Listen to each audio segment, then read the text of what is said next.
তুমি সব কিছু পারো, কারণ তুমি এইচএসসি কমপ্লিট করে কিন্তু আজকের এই স্টেজে আসছো। দ্যাট মিন্স তোমার কাছে নতুন কিছুই না, তোমার পড়া জিনিসগুলোই তুমি পরীক্ষার হলে অ্যাপ্লাই করতে যাচ্ছ। তো কেন তুমি নার্ভাস হবা? এই নার্ভাসনেস বিষয়টা তোমাদের খুবই খুবই ক্ষতিকর এবং ক্ষতি করবে। যদি তুমি নার্ভাস হয়ে পরীক্ষার হলে যাও, দেখা যাবে তুমি তোমার সহজ একটা জিনিস বা তুমি খুব ভালোভাবে পারো এমন একটা জিনিস তুমি পরীক্ষার হলে ভুল করে ফেলছো। সো দেখা যাবে এই একটা ভুলের জন্যই তুমি হয়তো বা ক্রেডিট কোর্স পাচ্ছ না। তাই পরীক্ষার হলে নার্ভাসনেস বাদ।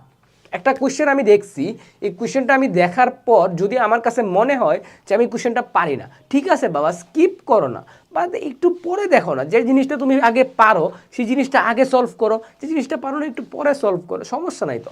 যে জিনিসটা তুমি পারো সেটা 10 সেকেন্ডে সলভ করতে পারবা, যে জিনিসটা পারো না সেটা 1 মিনিটও লাগতে পারে। সো টাইম নষ্ট করার কি দরকার, যেগুলো পারো 10 সেকেন্ড করে দিয়ে ফেলো। এমনও ক্ষেত্রে যদি তোমার 5 সেকেন্ড কোয়েশ্চেন দেখছো, তুমি উত্তর জানো, জাস্ট ভরাট করবা বা মার্ক করবা, তাই তো? সো এই কাজটা করো।